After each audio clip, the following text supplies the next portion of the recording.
Thank you so much for tuning back. Now, part two of Garden Love. As I was saying, my mother and my father, their gardens was gardens of service. And my dad, as a pastor for 58 years, I have documentations of hundreds of weddings that he performed as well as funerals. I have the fond memory of him sharing stories of serving his parishioners. And my mother took the avenue of childcare, and we cared for over 1,000 families in the course of 26 plus years of service. And so that was their garden. And it brings me joy and excitement because God planted a garden based on scriptures that I read in Genesis 2:5 and Genesis 2 and 15.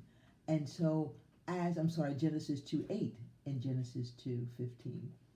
And so my garden is precious to me because I believe in this pandemic that all of us have a garden. All of us have something that we can nurture. And in gardening, you're nurturing. In gardening, you're planting. In gardening, you're taking care of and cultivating. In gardening, that's the assignments. Those are some of the responsibilities that you do in gardening. And so for me, when I selected Garden Love, is you put the work in first as a gardener. And I know there's a lot of people that can wave at me now and share, yes, you have to go buy the dirt. You have to go ahead and prepare the ground. You have to put the seeds in. You have to take the weeds out. It's work, but it's a labor of love.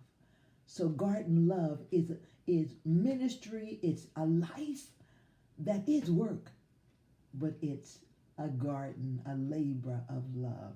And so I am just going to drop the mic right there by asking you a question. What is your labor of love?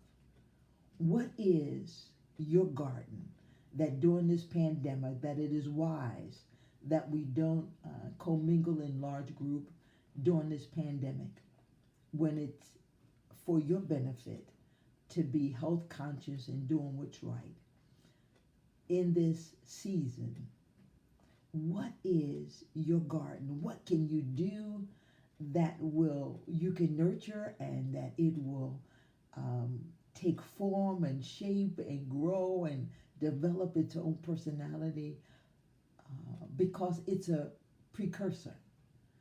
It's a prerequisite of what God is going to launch you into after the pandemic is over. I am so glad that you tuned in. I'm asking you, be an honor for you to subscribe to my channel.